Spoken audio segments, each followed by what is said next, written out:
আসসালামু আলাইকুম এভরিওয়ান, ইয়ানস কিচেনে আপনাদের স্বাগতম। আজকে আপনাদের জন্য নিয়ে আসলাম বারবিকিউ পিৎজা। ঘরেই আপনারা খুব সহজে রেস্টুরেন্টের সাথে পিৎজা ঘরেই তৈরি করে নিতে পারবেন।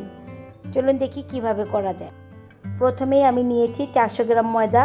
আমি এখানে দুটো পিৎজা রেডি করব, তার জন্য 400 গ্রাম নিয়েছি। আপনারা যদি অর্ধেক রেসিপি করতে চান, একটি পিৎজা করতে চান, তাহলে অর্ধেক রেসিপি নিতে পারেন। গুঁড়া দুধ 30 গ্রাম, তেল 30 গ্রাম, পানি 110 থেকে 120 গ্রাম, ইস্ট 10 গ্রাম, ব্রেড ইমপ্রুভার 1 চিমট, লবণ 6 গ্রাম। এখন ময়দার সাথে সব শুকনো উপকরণগুলো মিক্স করে নিব। ইস্ট আর লবণ একসাথে নিব না, এক জায়গায় ইস্ট রাখবো, এক জায়গায় লবণ রাখবো। ইস্ট আর লবণ এক পাশে থাকলে ইস্টের কোনো কার্যকারিতা কাজ করে না। সব কিছু একটু হাত দিয়ে মিক্স করে নিয়ে অল্প অল্প করে পানি দিব এবং ডো রেডি করব। পানিটা খুব একবারে দেওয়া যাবে না, অল্প অল্প করে পানি দিব এবং ডো রেডি করব। আমাদের ডো কিছুটাও রেডি হয়ে গিয়েছে। এখন আমরা এই ডোটাকে তেল দিয়ে মথে নিব।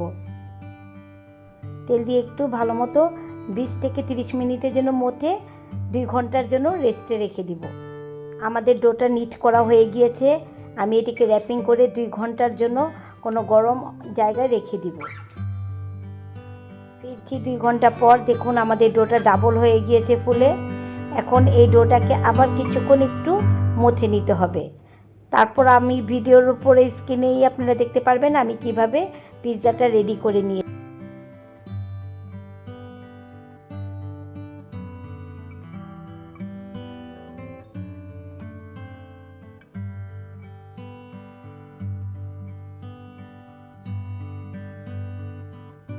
একটি ম্যাটে আমি কিছুক্ষণ মথে আমি বেলে নিচ্ছি।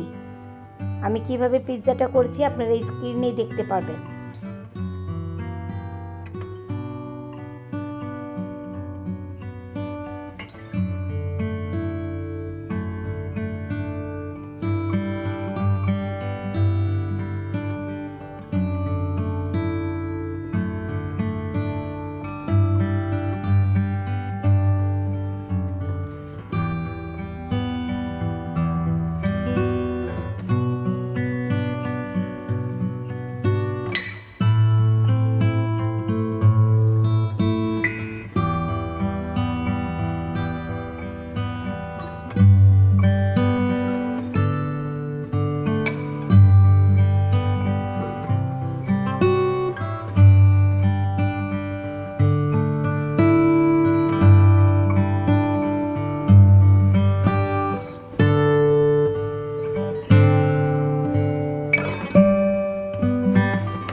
আমি চিকেনগুলো কিউব করে নিয়েছি। লবণ স্বাদ মতো, মরিচ গুঁড়া 1/2 চা চামচ, আদা রসুন বাটা 1/2 চা চামচ, সয়া সস 2 চা চামচ। সব কিছু একটু আমি ভালো করে মাখিয়ে নিব।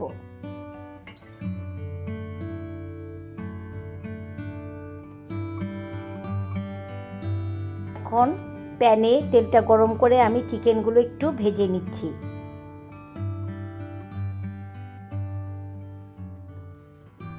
চিকেনগুলো এক পাশ দিয়ে হয়ে গিয়েছে, আমি একটু উলটপালট করে নিচ্ছি।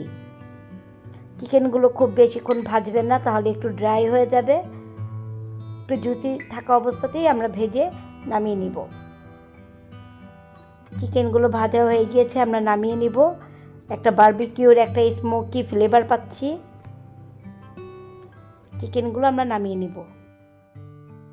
এখন একটি 8 ইঞ্চি প্যানে আমি পিৎজার ডোটা দিয়ে দিয়েছি। বাকিটা স্ক্রিনে দেখে নেবেন আমি কিভাবে ডেকোরেশন করছি। আপনারা আপনাদের পছন্দ মতো ডেকোরেশন করে নেবেন।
এটা আমার রেডি। এভাবে রেডি করে আমি 10 মিনিটের জন্য রেখে দিব এবং 180 ডিগ্রিতে 20 মিনিটের জন্য আমি বেক করে নিব। পিৎজাটা আমার অনেকটাই হয়ে গিয়েছে, দেখুন ওভেনে কিভাবে ফুলে উঠেছে। আমার রেসিপিটা কেমন লেগেছে প্লিজ আমাকে কমেন্ট করে জানাবেন। আমি আপনাদের কমেন্টের অপেক্ষায় থাকি এবং আমার চ্যানেলটিকে প্লিজ সাবস্ক্রাইব করতে ভুলবেন না। যারা সাবস্ক্রাইব করেছেন তাদের অসংখ্য ধন্যবাদ। আল্লাহ হাফেজ।